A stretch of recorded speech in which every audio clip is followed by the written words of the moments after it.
Welcome to the RNL Revolution Nothing Less show. This is our 105th episode on June 9th, 2022. My name is Andy Zee. I'm the host of the show, coming to you from Los Angeles, California.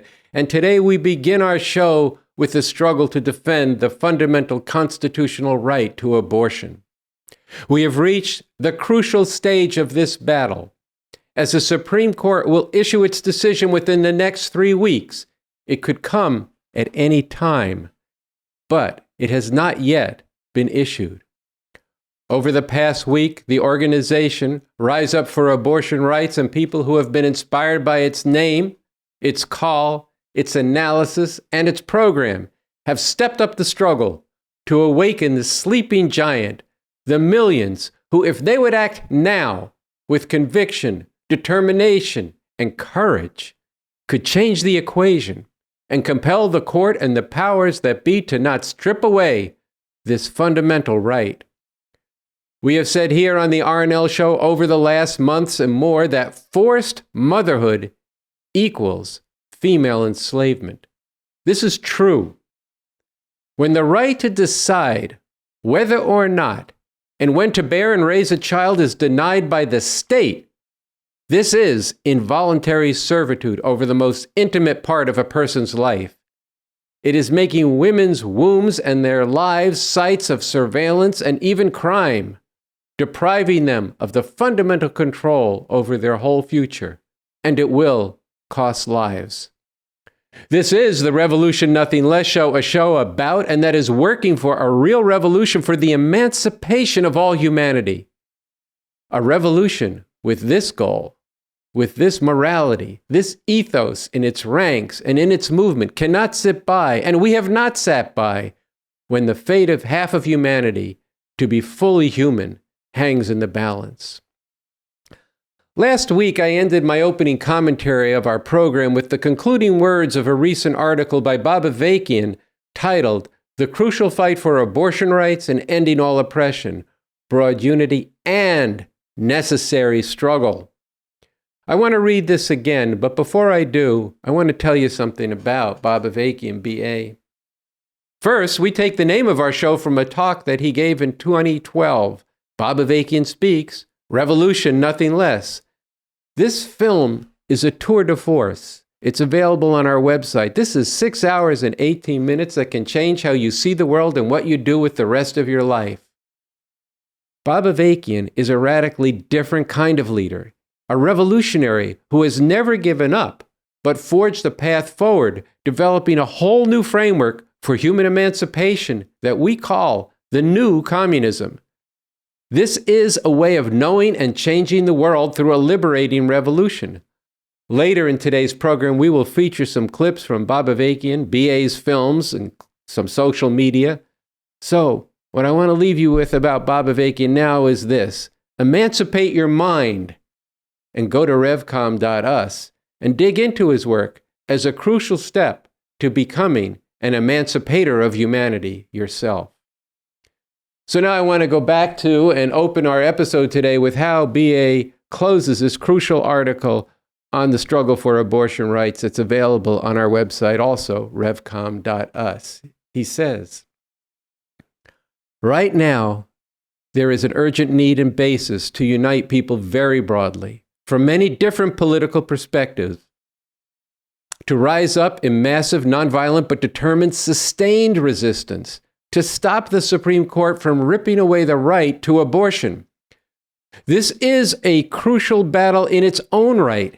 It is a concentration of the fight against the oppression of women, and it is an important part of the overall fight for a more just society and world and a future worth living for humanity," end quote. Before we get deeply into this crucial moment in the fight for abortion rights, where I'll be joined with my co-host Sunsara Taylor, who will be coming to us from New York City via Zoom, I want to preview the rest of the show. Our second segment will be on the Summit for Americas that's taking place in Los Angeles, California, a major conference that features leaders from countries from Central and South America. And in fact, today, President Biden was in Los Angeles at this conference. This segment's going to highlight the bitter and shocking truth about what the U.S., in all its arrogance, refers to as its backyard. And this will include a sharp critique from Bob Avakian on how outrageous the viewpoint and the reality of our backyard really is, where he then contrasts this with how a new revolutionary society would relate to Central and South America and the whole world in a completely different and just way.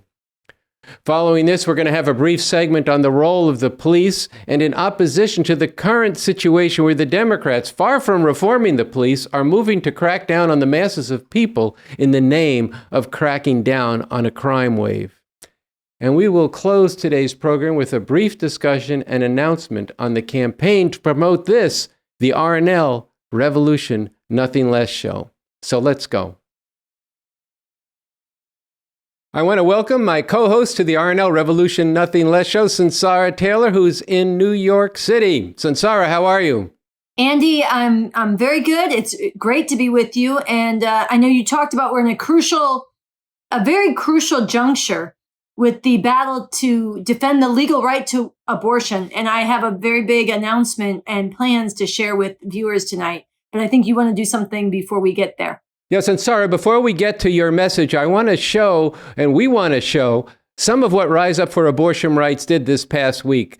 That was designed very bold actions to disrupt business as usual, to inspire people and call on people to get in the streets themselves so that we can fill the streets with people to be able to stop the Supreme Court from overturning the right to abortion. So I think we decided we're going to play these segments first from various news stations, and then you'll come give your message.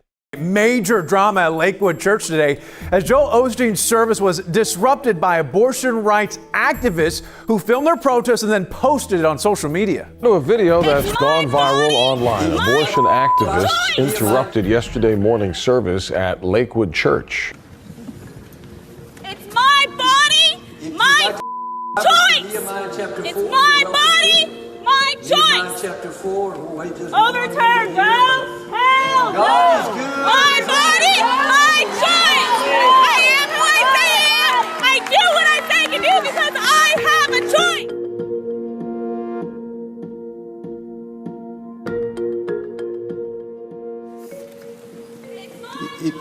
choice. If you'd like to open your Bibles to Nehemiah chapter 4, you're welcome to. Nehemiah chapter 4, and we'll wait just one moment here, but God is good, and He's on the throne, and He's in control, so... Abortion rights activists released a banner at yesterday's Dodger game against the Mets. The video, uploaded by the Rise Up for Abortion Rights group, shows the banner with the words, "Overturn Roe, hell no."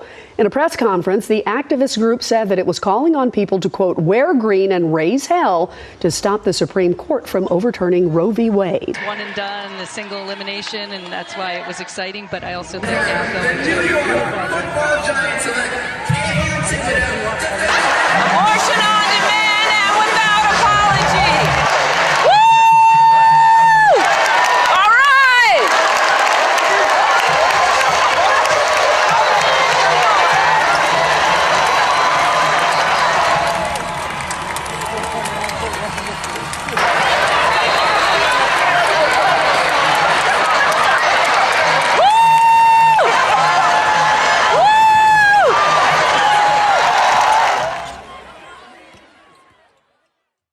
All right, so what you just saw is just a beginning taste of the kind of disruptive, nonviolent acts of courage, defiance, protest that need to go on across this country. Thousands of people taking bold actions like this, waking up and rousing the millions into struggle very quickly.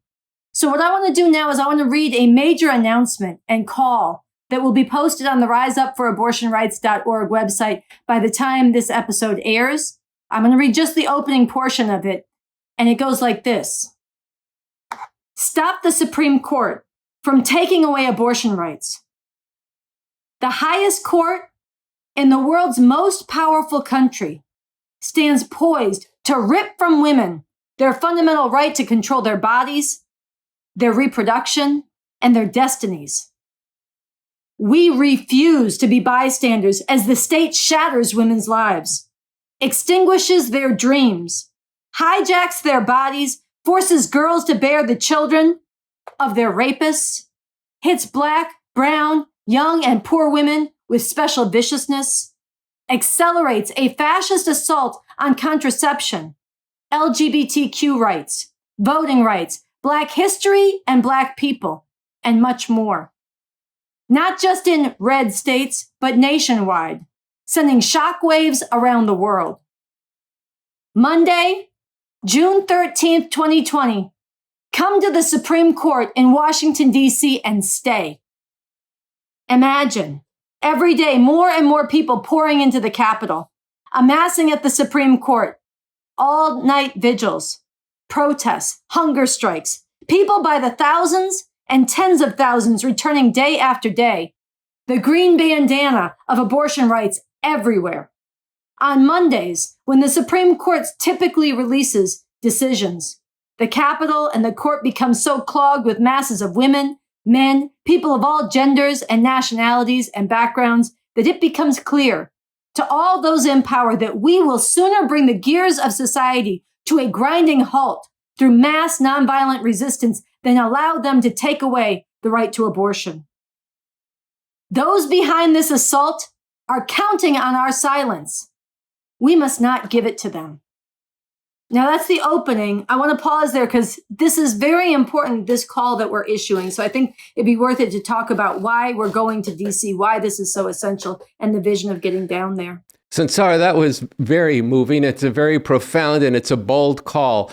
I think it'd be important right now to go more deeply into why DC, what difference it would make for thousands and then tens of thousands to come to DC and be in front of the court. Let's dig into this a bit more.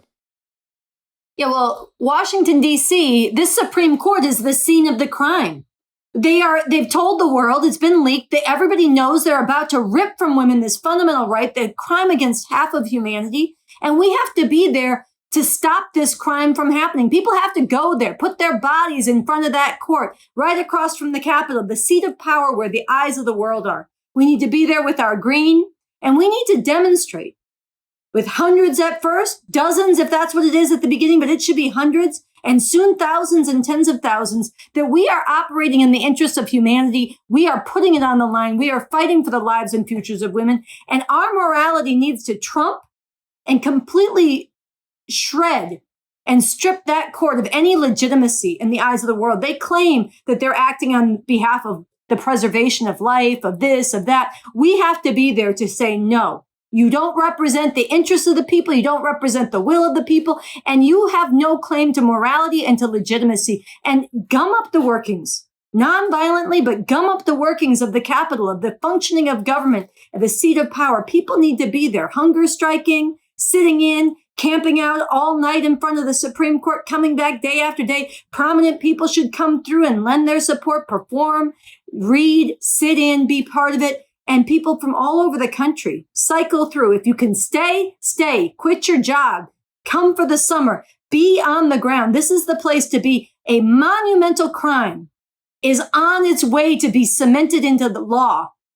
And now is the time to put it on the line to stop it. That's the place to be. And everywhere else across the country, people need to be taking to the streets. They need to be rising up, going to courthouses, all kinds of creative things like we just saw. But in DC is the center of this all. And that's where we're going to be starting Monday. Yeah. Okay, Sunsara, one thing we do want to say that the 10,000s, the 10,000 people or so who've protested with Rise Up for Abortion Rights, you stepped out. Now's the time to step up to another level. For those who are young, you got to unite your parents around this. Come down with them. We'll work things out for this. But people need to be there and make this statement. The way you said, I want to talk a little bit before we go to the rest of this call to some of what was previewed in the kinds of actions that we just showed. And maybe we could start discussing the action at Lakewood Church in front of the Joel Osteen. Yeah, well, I think we're going to show a little excerpt of an interview that I did with one of the main women who led that protest and who actually conceived of that protest. She herself went to that church for 5 years and just had a depth of fury about the right of women to control their bodies being ripped away and the role that the church has played. And And I think it's important for everybody who is watching to understand that took a lot of courage. Mm-hmm. It inspired a lot of people, but it took a lot of courage. It was not that she was not scared or nervous. It's that she understood there was something bigger at stake, and she found her strength. And if we want others to be strong, we've got to find our own strength and daring in that way. So I think it'd be good to show a little bit of the interview that I did with her. I want to welcome Jules to We Only Want the World. How are you doing? If you can't tell by my voice, I'm still recovering, but I'm doing amazing. I'm very grateful to be here today with you. Well, I'm really glad to have you on the show tonight. And that took a lot of courage. That took a lot of bravery. Before we talk about it, why don't you tell us a little bit about yourself? So my name is, I go by Jules. I am 21 years old. I'm from Austin, Texas, born and raised in Houston. I went to private Christian school up through freshman year of high school, as well as Lakewood Church for 5 years. So I have a very thorough understanding of the theocratic doctrine and just the Christian church in general and the direction that they are trying to take us in currently. I have seen it from the inside where they want us to be. And I know that we cannot go there. We absolutely do not have a choice. We have to, stand up against all of this. But I joined the organization Rise Up about a month. It's been barely over a month. I found it completely accidentally through Twitter. I was trying to get involved somewhere after the draft leak came out. And that was the first thing that I found was a die-in at a courthouse. And very quickly became a leader in the group and have been working alongside some other absolutely amazing, powerful women to make these things happen. And on the day itself, or in the lead up to it, it took a lot of courage to do this. How did you find the courage? Were you nervous? What was that like? So I struggle with anxiety regularly, but it was absolutely through the roof this past weekend, especially Saturday night. I think around 3 a.m. is when it really started to hit that we were going to be doing this in less than 12 hours. And just, it was terrifying, and when we were in the service itself, it was even more terrifying. I was taking videos throughout the service. And if you were to watch the videos, you'll see in the couple minutes leading up to when the event takes place, I am shaken like a leaf. But I just knew in my heart that, as uncomfortable as I was and as difficult as it was to put myself out there like that, it has no comparison to the level of discomfort and just as it is to force pregnancy on someone. And I knew that we did not have a choice, especially once we were down in that 5th row, that we had to do it and we had to take a stand. And I will say the plan changed last minute to where I was the first one standing up. And that was something to cope with for sure. But I knew that I didn't have a choice. And it was, like I said, it was my brainchild. It was my baby that we were able to bring to life. And it just, it was insane.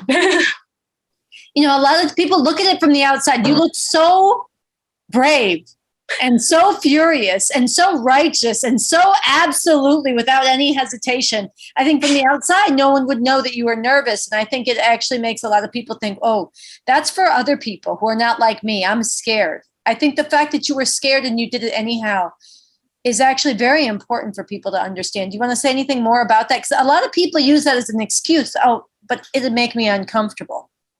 Yeah, well, exactly what I said. It was uncomfortable. It was absolutely uncomfortable, especially, we had already sat through the full service. And as much as I was fully aware of what they were doing, I can't lie that I didn't feel like a little twinge of guilt here and there. Like, are we in the right place? But it's like, no, we are in the right place. We are supposed to be here. These people, they need to hear the message, and the people around the world and around the country need to hear the message, because we have to stand up. We have to rise up. So a couple of weeks ago, we had our national Zoom conference with the Rise Up organization with you. And we went from saying, how dare they do this to us, to we will dare. So, Sunsara, the day after the banner drop at Dodger Stadium, the action at Lakewood Church, we were watching the news and we saw this man, Guido, who chained himself by the neck to the Supreme Court fence. And this was, really, we didn't know about this, and it was quite inspiring what he did. I was just wondering if you knew some of why he did this.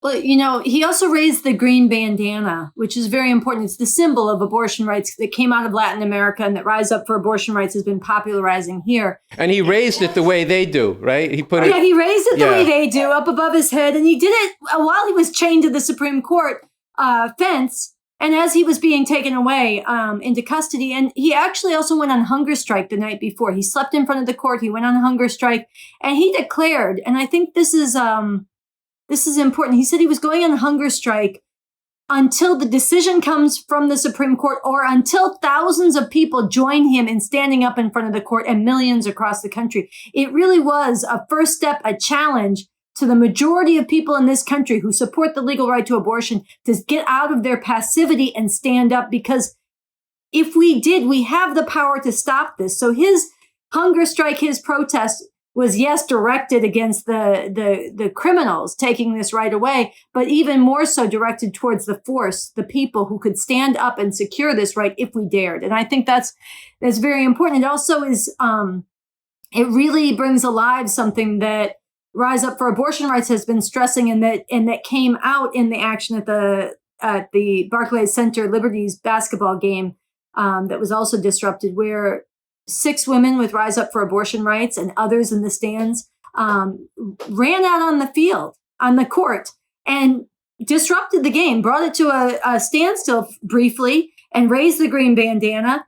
And they got a standing ovation from the fans in the stands. They got a lot of love in the sports broadcasters and writers. They got love from some of the players. One of the players said, "If it solves something, I'm all for it."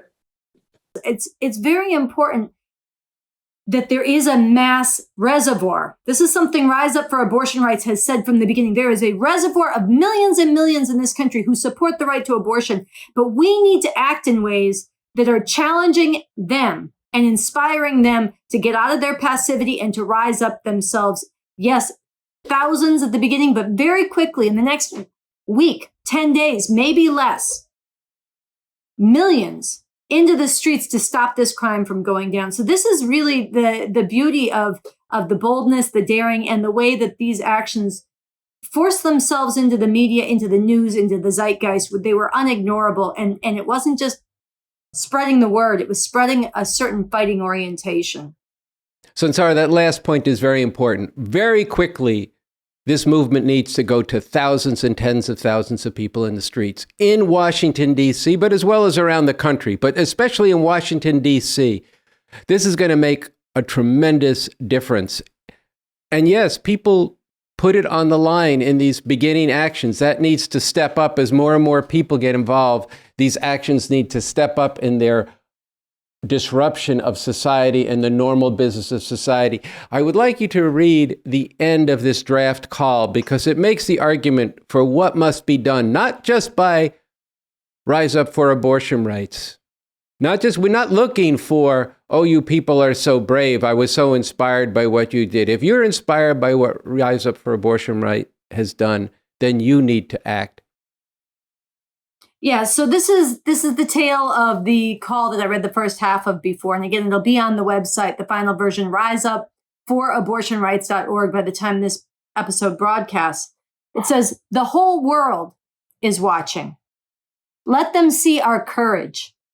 This will not be easy, but a world where women are subordinated to the state, where wombs are regulated by the government and treated as potential crime scenes, must not be tolerated. Let our visible courage call forth the courage of others.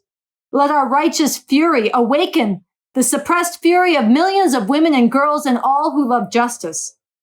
Let our willingness to put it on the line not only defeat this assault, this crime against women, while there is still a chance to do so, but also forge us into a more daring, deeply connected, and justice-loving people, bringing into being a world filled with the same. If not now, then when? And if not all of us, then who? The future depends on what we do or fail to do in these momentous days. Let us act with boldness, daring, and courage. Rise up for abortion rights. Forced motherhood is female enslavement, abortion on demand and without apology. All right, Sunsara, we can't add to that. All we can say is I know you're going to be heading down to D.C. We're putting it on the line. We're going to get into that repeatedly and publicize this on the RNL Revolution Nothing Less show. And we just call on everybody who sees this show, to spread this message, to spread the word of rise up for abortion rights. And now is the time. So thank you again, and we'll see you next week. Yeah, and to everybody watching, come see me, meet me in D.C. on Monday, and I will talk to you on the episode next week from Washington, D.C. You got it. All right. Good night, Sunsara. President Biden is gearing up for the Summit of the Americas in Los Angeles this week. The president will be joined by leaders from North, Central, and South American countries. After weeks of uncertainty, Cuba, Nicaragua, and Venezuela have not been invited to the upcoming Summit of the Americas in Los Angeles. The guest list had been the source of tension. This week, Joe Biden and the U.S. are hosting the Summit of the Americas in Los Angeles. According to the State Department, the objectives are to dramatically improve pandemic response and resilience, promote a green and equitable recovery, build strong and inclusive democracies, and address the root causes of irregular migration. Really? The country with the highest COVID death toll in the world is going to lecture others about pandemic response? The richest capitalist imperialist country in the world, most responsible for the climate crisis, is going to lead the way on green and equitable recovery? Give me a break. As for the U.S. helping to build democracies, let's get down to basics. As Bob Avakian put it, the essence of what exists in the U.S. is not democracy, but capitalism, imperialism, and political structures to enforce that capitalism, imperialism. What the U.S. spreads around the world is not democracy, but imperialism and political structures to enforce that imperialism. Addressing the root causes of migration, we'll get into that in a little bit. To understand the true relationship of the U.S. to Latin America and the actual objectives of this summit, let's watch this from Bob Avakian. And relying on its military as well as its economic power as coercion, U.S. imperialism not only continues to politically dominate, but to economically exploit and plunder countries throughout the third world. Again, the countries of Latin America, and in particular Mexico, El Salvador, and other parts of Central America and the Caribbean, which the imperialists of the U.S. arrogantly regard as their backyard, have been the special targets of all this. Not only has the U.S. repeatedly carried out military invasions and coups there, and backed murderous dictatorships with their bloodthirsty death squads terrorizing the people, but it has imposed economic agreements that have further bled these countries and intensified the misery of the masses of people there. Let's start with a basic fact. Where is the summit being held? LA. In other words, Los Angeles. In case you didn't know, California and the whole Southwest used to be part of Mexico. The U.S. expanded its territory and built up its wealth by stealing almost half of Mexico in a brutal war of conquest. Then, by invading and colonizing Cuba and Puerto Rico, reaping super profits from its domination of their economies. Did you know that the U.S. Marines invaded Haiti in 1915 and went straight to the Haitian National Bank and removed all its gold reserves to Citibank in New York City? Do you know where the term Banana Republic comes from? No, it's not just a clothing brand. This is the term from the early 1900s that was given to the brutal and corrupt puppet regimes the U.S. installed in Central America so that companies like United Fruit, now Chiquita Banana, could super exploit and reap massive profits from people's blood, sweat, and tears. Between 1903 and 1925, in a period known as the Banana Wars, the U.S. invaded Honduras 7 times. Oh, but that was such a long time ago. The U.S. and Latin America have become compadres, right? Okay, fast forward from World War II to the present. In 1954, after a popular nationalist leader in Guatemala tried to redistribute some of the United Fruit Company's unused land, the CIA had him overthrown and replaced by a US-trained colonel who went on to torture and kill thousands. In 1961, the US tried to overthrow the new government in Cuba in the Bay of Pigs invasion. In 1965, the US invaded the Dominican Republic to crush a rebellion and install a new pro-US president. The US orchestrated a fascist coup in Chile in 1973 and backed counter-revolutionary and fascist regimes in Bolivia and Nicaragua. When people in Central America rose up in the 1980s against corrupt US-backed tyrants, the US funded, trained, and backed a reign of death squad terror in Honduras, Nicaragua, and El Salvador. In Guatemala, the US-backed Christian fascist butcher Rios Montt slaughtered over 75,000 indigenous Mayan people, burned 600 villages to the ground, and literally ripped the hearts out of children in front of their parents. The US invaded Panama in 1989, dropping bombs on poor urban neighborhoods. And in case the Haitian people hadn't suffered enough under the boot of the US for decades, the CIA helped to stage a bloody coup that removed the popular leader Jean-Bertrand Aristide from power in 1991. Then they invaded Haiti in 1994, then had Aristide removed again in 2004, literally kidnapping him and putting him on a plane out of the country. In 2009, Obama and Hillary Clinton orchestrated a fascist coup in Honduras to replace a mildly reformist elected president. And this is just a partial list. All of this was done under Republicans and Democrats. All of it was done in the name of democracy. And the US is still singing the same tired-ass tune. As the host country for the summit, the US has uninvited Cuba, Venezuela, and Nicaragua from attending, claiming they don't meet its standards of democracy. But Biden didn't have any problem inviting the fascist leader of Brazil, Bolsonaro, who has declared that he won't accept the election results if he loses. So what explains this obvious hypocrisy? What do the disinvited countries have in common? They are all ruled by regimes that have resisted full US control and are more aligned with rival imperialist powers like Russia and China, which are mounting new challenges to US domination of Latin America. The US is not using this summit to build democracy in Latin America. It is using it to reassert domination of Latin America and push back on imperialist rivals encroaching on what it considers to be its backyard. As for Biden's pledge to address the migrant crisis, as he deports even more immigrants than Trump, and cold-blooded Kamala Harris tells migrants, "Do not come. Do not come. The United States will continue to enforce our laws and secure our border." Just listen to what Bob Avakian says about this. Just shut the fuck up about immigrants coming across the border illegally.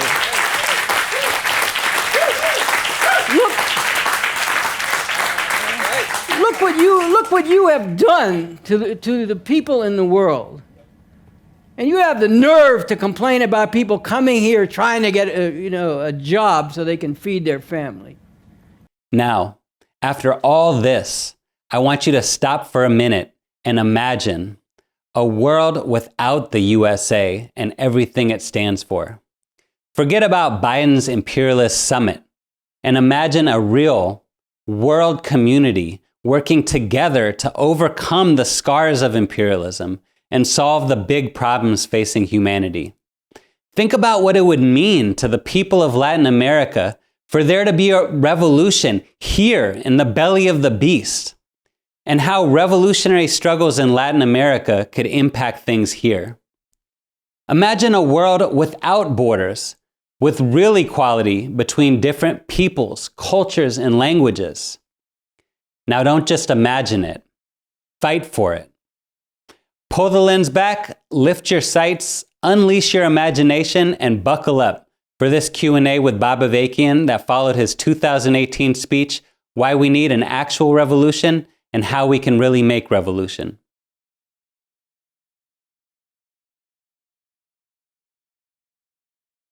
After the government is overthrown, would Mexico and Central American countries still be the backyard, or is there also a benefit for these countries?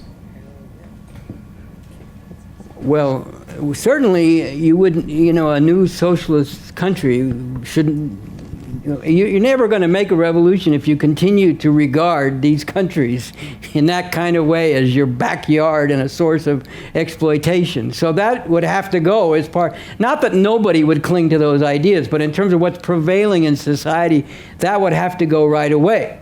That would be a crucial part of making the revolution is an internationalist orientation that would be completely opposed to that kind of notion and that kind of approach. Then there are a lot of practical questions. In each of these countries, in Mexico, all the countries of Central America, there are different class forces and different social forces.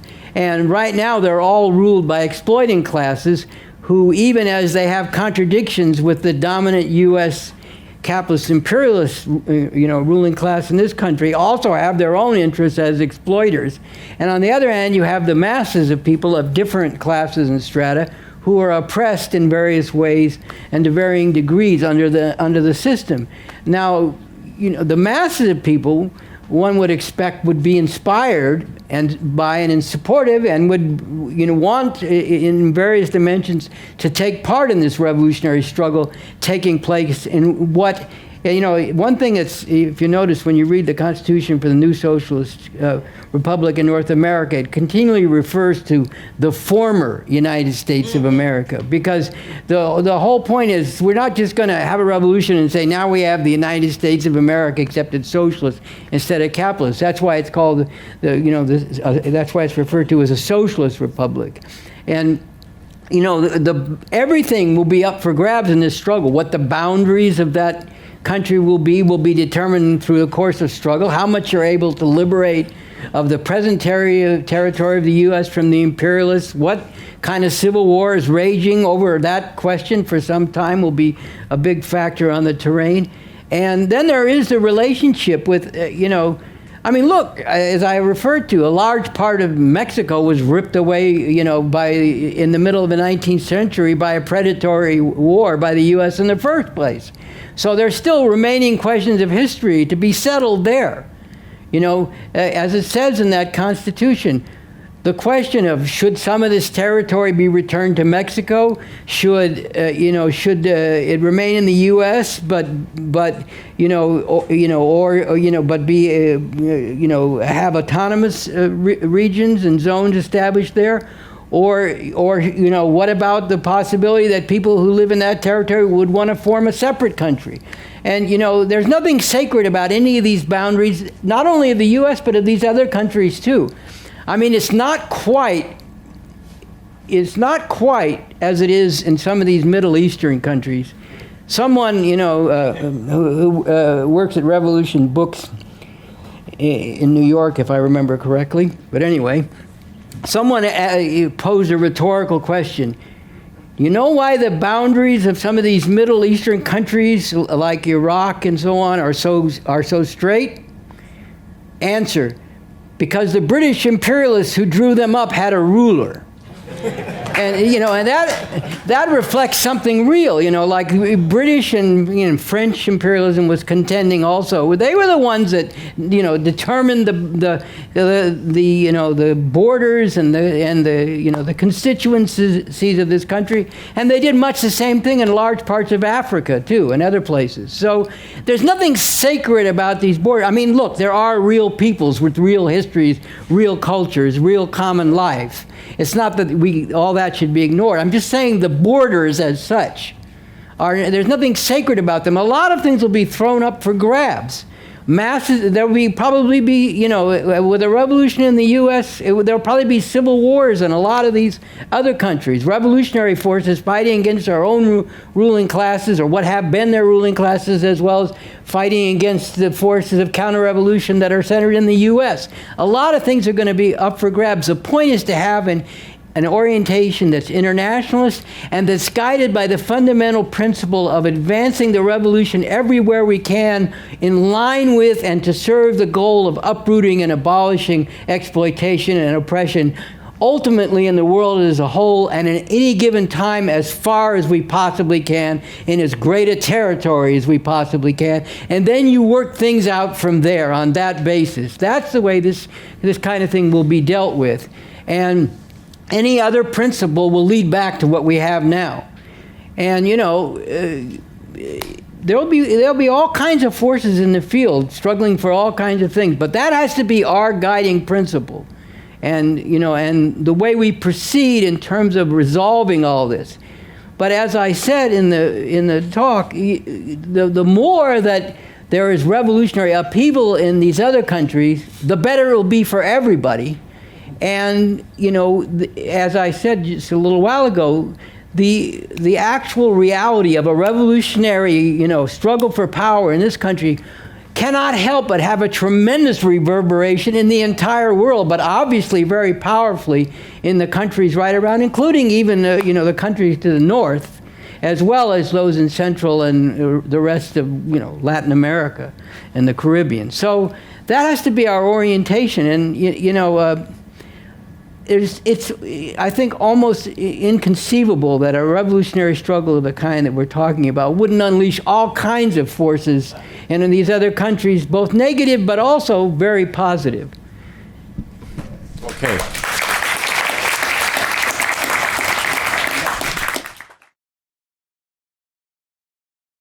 So next we're going to show you a few film clips that we think make an important point. There's been a tremendous pushback against the promises that were made in response to the rising of millions of people again after the murder of George Floyd. The Democrats have been on a tough on crime campaign around the country. So we're going to have a few clips of that that are going to set the stage for a short TikTok that the RNL and the RevCom social media team put together that features Bob Avakian, who is speaking with Cornel West in the question and answer period of a speech he gave in 2014 and a dialogue, not just a speech, with Cornel West, Revolution and Religion.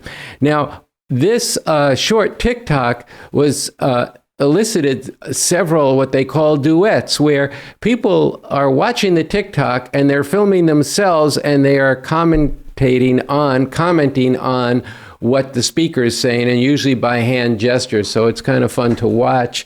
And already in the first few days this was up, it's got a few 100,000 views. So we thought we would share this with you. We should all agree the answer is not to defund the police, it's to fund the police. Fund them.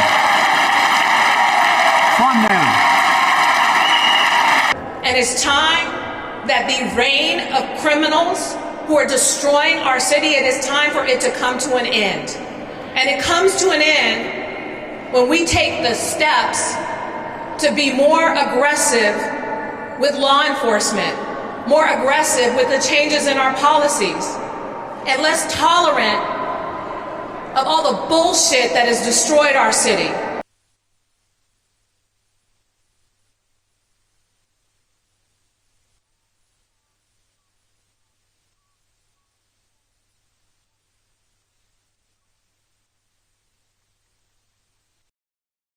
People always say, well, you know, the police have such a dangerous job. You know, look, what about all the police that are killed by black people? Well, what about them? First of all, you can't hardly find any. You go and take the statistics for the number of police that have been killed over the last 30 years and put it up against the number of black youth and brown youth that have been killed by the police, and one of them will be like this and the other one will be like that. And then here's the other thing. Here's the other thing. If somebody black or brown does kill somebody in the police, how long are they going to live? And if they live, how long is the grand jury going to take, if it even goes to the grand jury, to indict them for murder? How many times have you heard over and over again, Well, we have to respect the process. We have to let the system play out. We have to let the system work. But this is the system working. The assassination of Michael Brown and so many others, thousands of others, that is the system working. Everyone needs to watch the RNL show. The RNL Revolution Nothing Less show is more informative than any show that's on YouTube. That's more informative than any media, any show that's on regular TV. The analysis that it brings is incomparable. There's really actually nothing like it out there. And it's hitting you with what's really going on and what you need right now, what you need to know that they're not going to give you. I think it's a good resource for people who want to, get into the movement. It teaches a lot about not just like theory itself. It talks about just a lot of the history as well of this country and the imperialist war crimes, everything that we've done that's not going to get most mainstream coverage. We see week to week the new things that we're discussing, whether it was a while ago like Trump's impeachment, or now abortion or environmental destruction. Through all of those issues, there's a common thread of fighting for a real revolution. I tune into this show every week on YouTube because I want to know what's happening, why it's happening, and what it means for humanity. That's why I like the RNL show, because it brings out the point of attention why we need a revolution, to overthrow this system and replace it with a system that will work for everyone. I appreciate the RNL Revolution Nothing Less show because its ability to organize people around this. Tell your friend, watch it, let's watch it together, start a Zoom, you get another friend, and then all your friends, it's literally just like friends watching RNL show and discussing it, discussing the world and what we can actually do about it to bring forth a better world. Hi, I'm Atlas, and I'm working here on the RNL show, and I wanted to talk to you for a minute about the campaign to grow the audience of this RNL show. So I just have a few remarks I wanted to share with you about why I think this show is so important. Just take a minute to think about the diversity of voices that you just heard from. These are very different people from very different backgrounds. And when you listen to their voices, you hear two things from them. That the RNL show makes the world make sense to them, and that it makes them understand that another world is possible. In a world of rising seas, rising fascism, when you're pounded and surrounded by waves of despair, waves of self-serving individualism, waves of oppression and degradation, and you're drowning in it all, the RNL show is a literal lifeline from which thousands of people can pull themselves onto shore, onto firm ground, and learn to pull together until they're so strong and pull in such unison they could pull down an entire mountain. But the question is, will you throw that lifeline to others, or will you let them drown? The RNL show is the most important show on the internet, and right now in the midst of the sharp, deep, and ever-deepening crises that are going on in this society. If many thousands were reached with this show, if many thousands were struggled with to become part of watching and spreading this show, it could make a big difference. But in order to do that, it's going to involve people like you, people watching this show right now, whether it's your 105th episode or your first. You have a key role to play. You might be thinking to yourself, a YouTube show. What's that going to do? Sounds a little far-fetched. What difference could that really make? To get into this, I'm going to be having a brief discussion with Andy Zee, host of the RNL Show.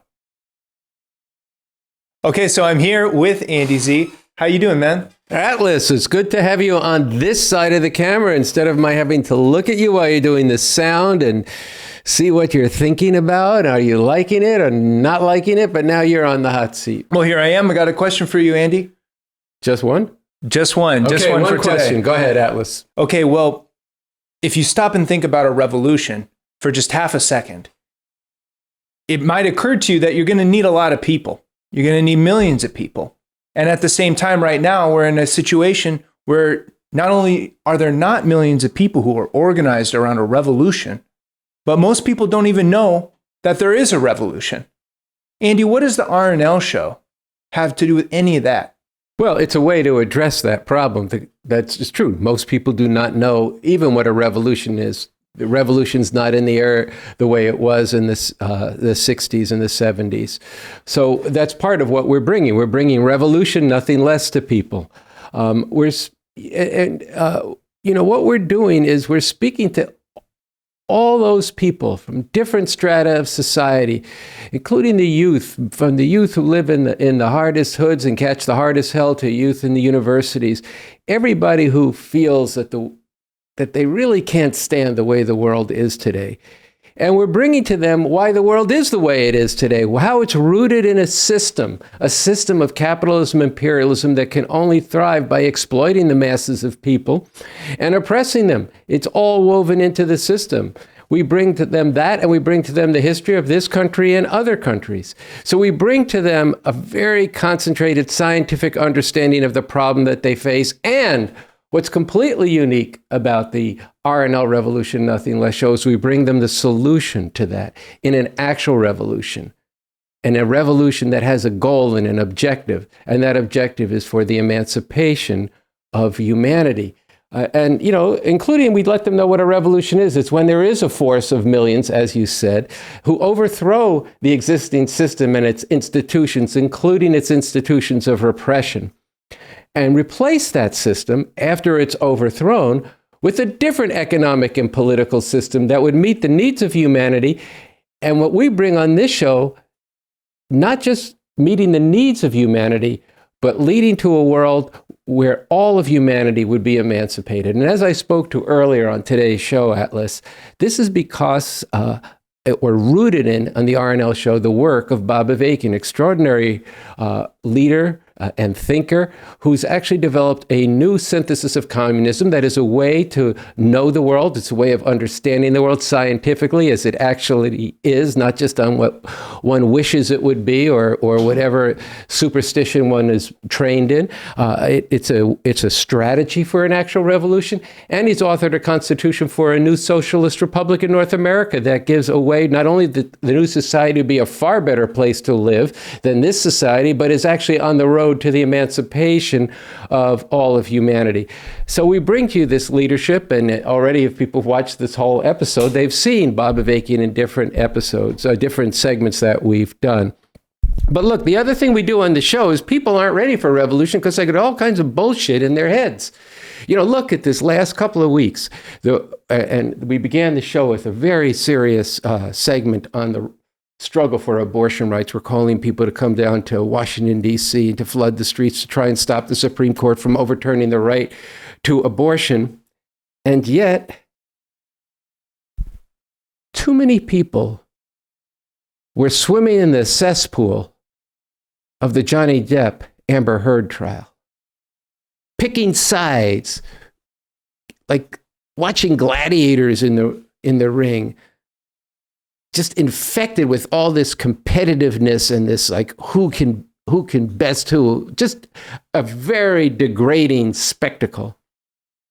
Also, among those who should be active in this fight that concerns half of humanity for abortion, you have this whole woke business, this thing that Bob Avakian has called at this point, woke has become a bitter joke, who say, well, because transgender people, transgender men in particular, can get pregnant, and we don't want to discriminate against them, which we should not, they deny and erase the word women.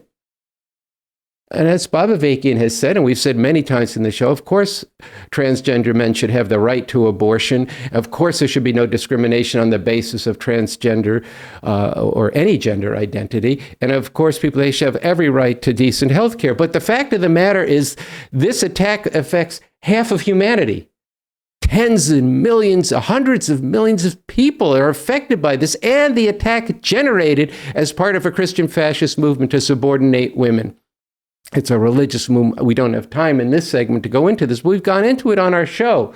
And so what we do is on the shows, we're struggling with people to get out of this cancel culture, this identity politics, all this stuff that becomes a rationale and an excuse to actually not do anything, except perhaps for some to better themselves and get a little better place within this cesspool of a system, when in fact what we need to do is overthrow the system and not have a society that's based on revenge and pecking order and all this kind of thing, but where not the first shall be last and the last shall be first, but where all of humanity is emancipated. So what we do on this show is we try to go up against everything that's holding people back in their thinking, transforming their thinking for revolution and going into how to make that revolution and what it's for. So that's, I'm trying to compress a lot into maybe something that's a bit of a longer answer, but this show is important for that reason. And yes, thousands and tens of thousands of people need to be watching the show because they're not going to get this new communism. They're not going to get this leadership. They're not going to know what the problem and solution is apart from watching this show as a doorway into the movement for an actual revolution, as an entry point into the website revcom.us, and an entry point into the work of Bob Avakian, and then being cohered into a movement that could actually get in position to make an actual revolution in this country in this time. All right, Andy. Well, I think that's something that we're going to need to get into more and really unpack. And so I want to invite everybody who's watching right now, if you want to be a part of this campaign to grow the audience of this show, we want to invite you. I'm going to be on a Zoom call here with Andy. It's going to be June 17th, 5:30 p.m. Pacific time, 8:30 p.m. Eastern time. DM us on social media at the RevComs. Write us at the RevComs@gmail.com and join us on this Zoom. I'm looking forward to this Atlas. So people need to register for this, right? And that's how they do that, by DMing and by writing us, and then we'll give them a link to the show. I do want to say we are scheduling this a week from tomorrow night, June 17th, 5:30 Pacific time, 8:30 Eastern time, 7:30 Central time. But you're going to have to stay tuned, or since you're DMing us, we'll know who you are. If this struggle around abortion rights is at a very critical juncture, we may have to postpone, but probably we'll be able to go forward even if it is at a critical juncture. We'll just take a look at it. So plan on this right now, and maybe if things are ongoing in Washington, D.C. and in different cities, they can actually tune in as a group and watch the Zoom and ask their questions. So I'm looking forward to it, Atlas. Me too. All right, next week then. We'll see you then. So that brings us to the end of the 105th episode of the RNL Revolution Nothing Less show. We'll be back next week on Thursday night at 5 p.m. Pacific time, 7 p.m. Central time, and 8 p.m. Eastern time. And also, as we just said in the previous segment, we're going to be doing a Zoom conversation with myself, hosted by Atlas, who you just saw. And you can DM us to find out information about this, which we're going to answer your questions and go deeply into what this program is all about and how you can be a part of making it reach thousands and thousands of people. So with that, I hope you will see my co-host Sunsara Taylor in Washington, D.C. starting this Monday. So good night for the entire crew of the RNL Revolution Nothing Less show.